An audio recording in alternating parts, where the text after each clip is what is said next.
Hi guys, it's me again. I'm Azel from Mitsubishi Peak Motors sa San Santos.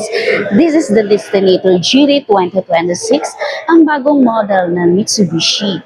So guys, alamin natin guys kung anong expect nito at kung bakit ito ang inyong dapat bilhin. Bago yan guys, ikutin muna natin ang unit nito para makita nyo ang buong look ng unit nito. Tara guys!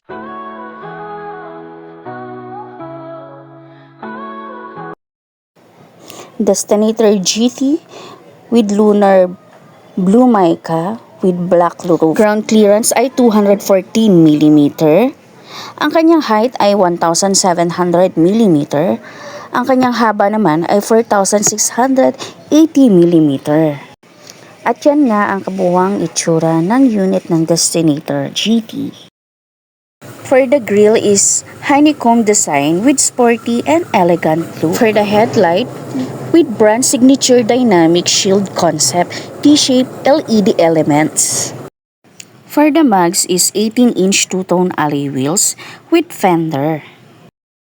With integrated turning light with camera for multi-around monitor. Di mo na nga kailangan i-set up ang iyong unit dahil meron na rin itong roof rail and spoiler. Ang kanyang engine ay 1.5 turbocharged 4-cylinder gasoline. Dito naman tayo guys sa driver's side. Ayan ang kanyang elegant look. Ang kanyang seat materials ay combination of burgundy black with 8-way mode power adjustment. With 3-spoke leather wrap and telescopic. Sa left side niya is audio control.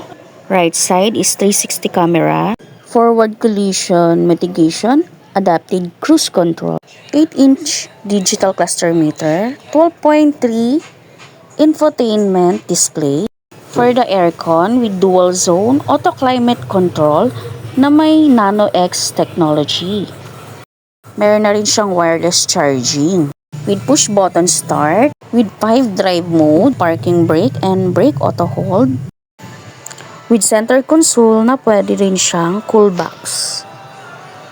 Diyan siya ilalagay sa loob. Meron na rin siya guys, ayan o, nakalagay na ambient light sa harap. Siyempre meron din siya sa gilid. Ayan, with 64 color ambient light. With Yamaha speaker premium. Meron na rin siyang smart rear view mirror. Bukod dun guys, panoramic na rin siya. Sunroof.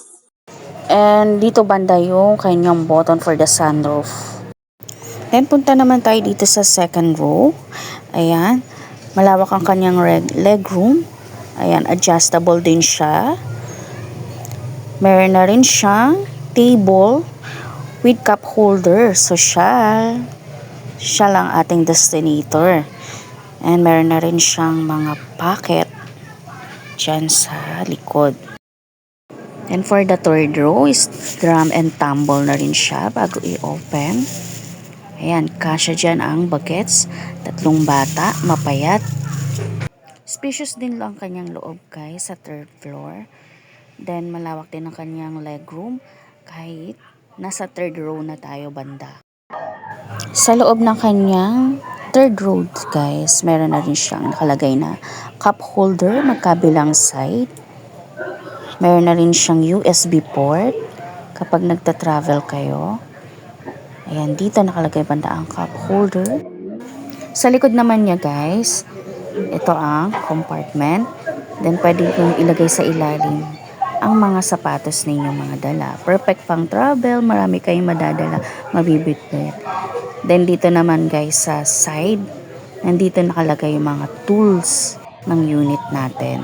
Then, ayan, pwede nyo siya i-fold. Malawak na rin siya guys at pwedeng higaan.